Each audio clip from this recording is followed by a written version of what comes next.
नमस्कार साथियों, स्वागत है आपके अपने YouTube चैनल में। इस वीडियो में हम आदिकाल भाग 2 लेकर आए हैं। 25 बहुविकल्पीय प्रश्न होने वाले साथियों। आदिकाल भाग 1 की वीडियो का लिंक डिस्क्रिप्शन में मिल जाएगा। उसमें हमने 35 बहुविकल्पीय प्रश्न हल किए थे। और यदि आप हिंदी मास्टर कैडर की तैयारी कर रहे हैं या अन्य हिंदी की प्रतियोगिताओं के लिए भी आप तैयारी कर रहे हैं तो इस चैनल से आप जरूर जुड़िए। तो अधिक समय न लेते हुए चलिए वीडियो को स्टार्ट करते हैं।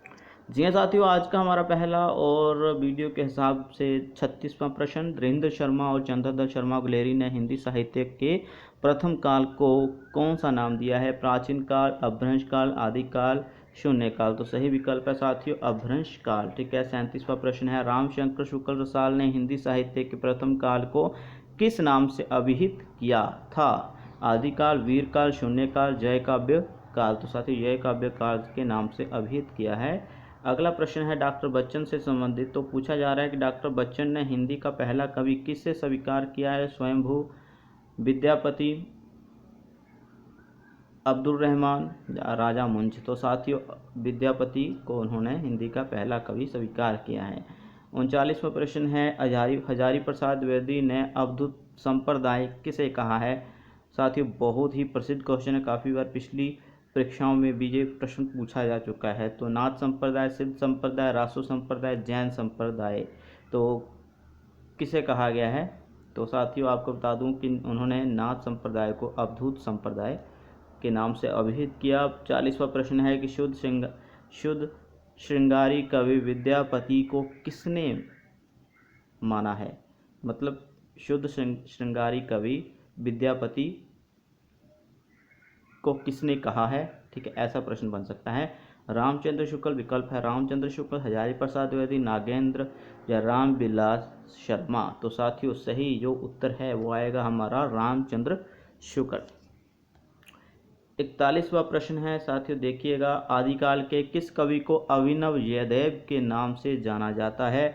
जागनिक, अमीर खुसरो, विद्यापति या भट्ट केदार। तो साथियों निस्संदेह ये उत्तर जो है वो आएगा विद्यापति। ठीक है। अभी हम चलते हैं 42वें प्रश्न पर। ओके, 42वां प्रश्न है। निम्नलिखित में से कौन सी रचना मुंबई के प्रिंस ऑफ वेल्स संग्रहालय से इसका पाठ उपलब्ध करवाकर इसे प्रकाशित किया गया? कौन सी रचना को? ठीक है, तो ये आप याद रखिएगा। राउलवेल, वर्ण रत्नाकर, दोहा कोश या श्रवकाचार्य। तो साथियों राउलवेल। ठीक है, राउलवेल पुस्तक को मुंबई के प्रिंस ऑफ वेल्स संग्रहालय से इसका पाठ उपलब्ध करवाकर इसे प्रकाशित किया गया था। तो आपके लिए होमवर्क ये है कि राउलवेल पुस्तक के लेखक रचनाकार का क्या नाम है? कमेंट सेक्शन में जाइए और लिख मारिए। ठीक है। अभी हम चलते हैं 43वें प्रश्न पर। जी हाँ साथियों, 43वां प्रश्न है।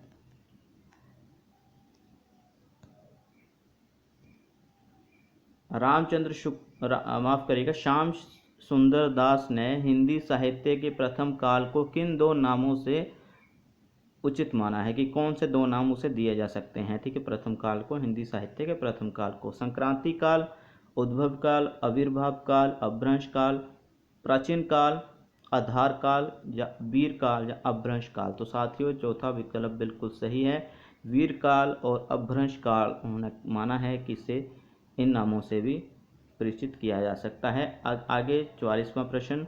हजारी प्रसाद द्विवेदी के अनुसार हिंदी का पहला कवि कौन सा है? साथियों बहुत ही इंपॉर्टेंट प्रश्न है, बहुत ही ज़्यादा। विद्यापति, पुष्प या पुंड, अब्दुल रहमान या आशुक कवि, आशुक।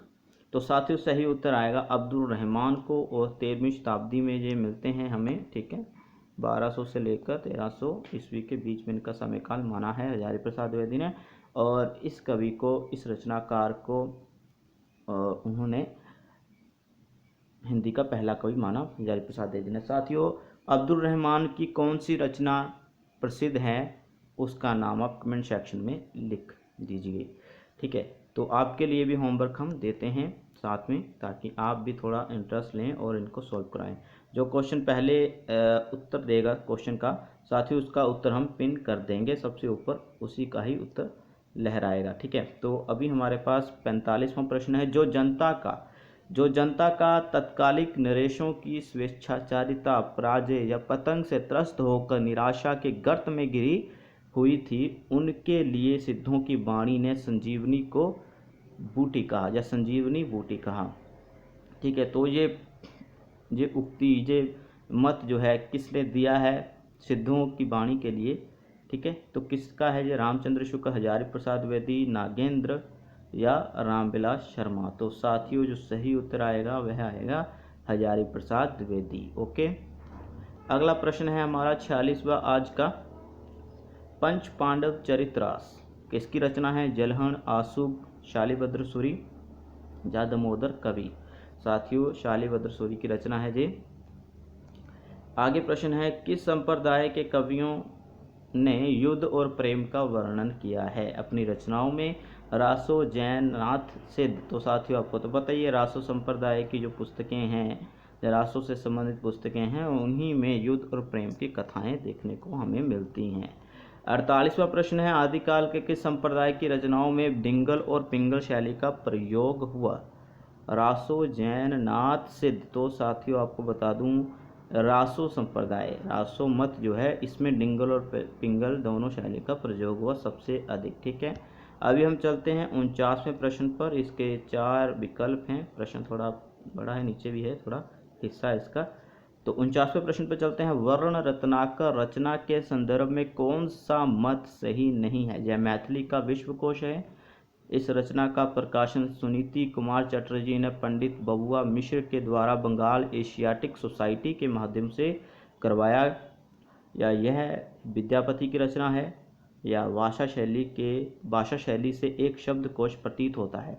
तो कौन सा मत सही नहीं है साथियों, यह विद्यापति की रचना है, यह ठीक नहीं है, बल्कि वर्ण रत्नाकर तो यतीश्वर ठाकुर की रचना है। ठीक है साथियों, और अबहट की पहली रचना भी इसको माना जाता है। तो तीसरा मत गलत है, बाकी पहला, दूसरा और चौथा मत बिल्कुल सही है। 50वां प्रश्न आज का हमारा। तो निम्नलिखित में से कौन सी रचना अमीर खुसरो की नहीं है। ठीक है, तो यहाँ पर नूसिपर लिख दिया है। ठीक है, ये देखिएगा, नूसिपर, नजराने हिंद, दर्शनसार, हालात एक कन्हैया, कौन सी रचना अमीर खुसरो की नहीं है। साथियों तीसरा विकल्प बिल्कुल सही है, दर्शनसार रचना ये अमीर खुसरो की नहीं है। ठीक है साथियों, ये रचना किसकी है आप कमेंट सेक्शन में हमें बताइए। ठीक है, 51 प्रश्न पर पहुंच चुके हैं। किस आलोचक ने अमीर खुसरो को अवधी का पहला कवि माना है। वेरी वेरी इंपॉर्टेंट प्रश्न है साथियों। खड़ी बोली का कवि तो मानते ही हैं अधिकतर विद्वान उसको, लेकिन अवधी का पहला कवि किसने माना है आमिर खुसरो को। आचार्य रामचंद्र शुक्ल, गणपति चंद्रगुप्त, राम कुमार वर्मा या हजारी प्रसाद द्विवेदी। राम कुमार वर्मा मानते हैं साथियों। अगले प्रश्न पर चलते हैं, 52वां प्रश्न है आज का। और मौलाना रशीद अहमद सलाम ने 1918 ईस्वी में अलीगढ़ से किस नाम से अमीर खुसरो की हिंदी की प्रथम रचनाओं का संकलन निकाला। ठीक है, जवाहर खुसरवी, नूसिफर, नजराने हिंद या हालात एक कन्हैया। तो साथियों जवाहर खुसरवी के नाम से हिंदी की प्रथम रचनाओं का संकलन निकाला था मौलाना रशीद अहमद सलाम ने 1918 ईस्वी में अलीगढ़ से। साथियों बहुत इंपॉर्टेंट प्रश्न बन जाता है ये आज का। 53वां प्रश्न वीडियो के हिसाब से, अमीर खुसरो ने किस मुस्लिम शासक के पुत्र को भाषा ज्ञान देने के लिए खालिकवारी नामक शब्दकोश लिखा। साथियों हमें तो पता ही है कि ये एक शब्दकोश है और आमिर खुसरो का है, लेकिन ये पता होना चाहिए कि किस मुस्लिम शासक के पुत्र को भाषा का ज्ञान देने के लिए ये शब्दकोश लिखा था। आपको पता होना चाहिए कि खालिकवारी पुस्तक में 474 के करीब हिंदी के शब्द में मिलते हैं। इसके अतिरिक्त अरबी, तुर्की और उर्दू के शब्द तो हैं ही साथियों इसमें। ठीक है, तो ये शब्दकोश ये किसके लिए, मतलब किस मुस्लिम शासक के पुत्र को भाषा ज्ञान देने के लिए लिखा था। ऑप्शन है, विकल्प हैं, मोहम्मद बिन तुगलक, अलाउद्दीन खिलजी, गियासुद्दीन तुगलक या फिरोज शाह तुगलक। साथियों तीसरा विकल्प जो है साथियों बिल्कुल सही है। गियासुद्दीन तुगलक ने अपने पुत्र को भाषा ज्ञान देने के लिए ही खालिकवारी शब्दकोश का निर्माण करने की आज्ञा दी थी आमिर खुसरो को। आगे 54वां प्रश्न है, दोहा पाहुड़ किसकी रचना है? साथियों बहुत इम्पोर्टेंट प्रश्न। श्रुतकीर्ति, महचंद मुनि, हेमचंद्र या वररुचि? साथियों महचंद मुनि की रचना है दोहा पाहुड़। ठीक है, अभी हम आगे चलते हैं। 55वां प्रश्न है, कौन सी रचना स्वयंभू की नहीं है? साथियों बहुत इंपॉर्टेंट, कौन सी रचना स्वयंभू की नहीं है? पयमचरियु, रिठमेणी चरियु, राउलवेल पयमचरियु। जहाँ पर साथियों एक ही विकल्प जो है वो 2 बार आ गया, तो समझ आते हैं। तो आपको पता है तीसरा जो यहाँ पर विकल्प है ये रचना स्वयंभू, जिसको हिंदी का माफ़ करेगा अपभ्रंश का वाल्मीकि भी कहा जाता है, तो स्वयंभू की रचना राउलवेल नहीं है। ठीक है, तो कमेंट सेक्शन में बता दीजिए राउलवेल किसकी रचना है। अभी हम चलते हैं 56वें प्रश्न पर। ये रहा, स्वयंभू किस रचना में भगवान राम के चरित्र को लिखित रूप दिया? स्वयंभू ने किस रचना में? पयमचरियु, पंचमी चरियु, रिठमेणी चरियु या स्वयंभू छंद? तो साथियों पयमचरियु, जिसको हिंदी की पहली रचना भी माना जाता है राम कुमार वर्मा के द्वारा। ठीक है, तो वे मानते हैं कि इसमें भगवान राम के चरित्र को भी स्वयंभू ने लिखित रूप दिया है। आगे हमारे पास 57 प्रश्न, आमिर खुसरो की खुसरो सुखन की उपाधि किसने दी? आमिर खुसरो को खुसरो सुखन की उपाधि किसने दी? अलाउद्दीन खिलजी, अबुल हसन, ख्वाजा इजुद्दीन या निज़ामुद्दीन औलिया? ठीक है साथियों, अलाउद्दीन खिलजी के समकालीन माने जाते हैं हालांकि आमिर खुसरो, लेकिन उन्होंने उपाधि नहीं दी। और अबुल हसन साथियों आपको बता दूं कि आमिर खुसरो का बचपन का नाम या शुरुआती नाम था। ठीक है, ख्वाजा इजुद्दीन और चौथा विकल्प है नवाजुद्दीन औलिया। नवाजुद्दीन औलिया आमिर खुसरो के गुरु माने जाते हैं। और तीसरा विकल्प जहाँ पर बिल्कुल ठीक है, खुसरो सुखन की उपाधि जो है आमिर खुसरो को वो दी है ख्वाजा इजुद्दीन ने। ठीक है साथियों, तो विकल्प जो है तीसरा बिल्कुल ठीक आएगा। और भी जानकारी देखो इसमें साथियों, समकालीन अलाउद्दीन खिलजी के भी माने जाते हैं। अबुल हसन आमिर खुसरो का बचपन का नाम था या असली नाम था। नवाजुद्दीन औलिया आमिर खुसरो के गुरु हैं। देखो कितने प्रश्न इसमें हल हो गए। तो तीसरा विकल्प ख्वाजा इजुद्दीन ने इनको आमिर खुसरो सुखन की उपाधि दी थी। ठीक है, 58 प्रश्न पर पहुंच चुके हैं। हिंदी में नखशिख वर्णन की श्रृंगार परंपरा का सबसे पहला रूप किस रचना से माना जाता है? अत्यंत भयंकर रूप से कहूँगा कि हाँ ये भाई इम्पोर्टेंट प्रश्न है। नखशिख वर्णन, रीतिकाल में तो नखशिख वर्णन की रचनाओं का तो इतना बोलबाला रहा कि मत ही पूछिए भाई, कितनों ने ही नखशिख नाम से अपनी पुस्तकें लिखी। ठीक है, रीतिकाल की बात कर रहा हूँ, लेकिन आदिकाल में किस रचना से जो चलन शुरू हुआ था नखशिख वर्णन का? तो पहली रचना कौन सी मानी जाती है? राहुलवेल, ऑप्शन पढ़ रहा हूँ, राहुलवेल, कुबलयमाला, उक्ति व्यक्ति प्रकरण या बुद्धि रस। साथियों पहला ही विकल्प जो है बिल्कुल सही है, इसलिए बोल रहा हूँ। इसके लेखक का नाम कमेंट सेक्शन में लिख के रखिए, हम उसका उत्तर जो है आपका उत्तर जो है वो पिन कर देंगे, सबसे ऊपर आप ही का उत्तर लहराएगा। तो 59वें प्रश्न पर हैं। अभी हम निम्नलिखित में से कौन सी विशेषता सिद्ध साहित्य की नहीं है? कौन सी विशेषता सिद्ध साहित्य की नहीं है? ऑप्शन पहला, सिद्धों की 5 प्रकार की दुष्प्रवृत्ति देखने को मिलती है। मांस, मछली, मदिरा, मुद्रा, मैथुन। ये सिद्ध साहित्य की विशेषता है, हमें क्या ढूंढना कौन सी नहीं है। ब्राह्मण धर्म और वैदिक धर्म का खंडन, ये भी ठीक है। ये भी क्या था? नीति और आचार उपदेश परक साधना और रहस्यवादी साहित्य मिलता है सिद्ध साहित्य में, ये भी सही है। नारी निंदा का सर्वाधिक उल्लेख है, ये बिल्कुल गलत है। और पूछा क्या गया है, कौन सा सिद्ध साहित्य की विशेषता के अनुकूल है नहीं? तो साथी चौथा विकल्प बिल्कुल सही है।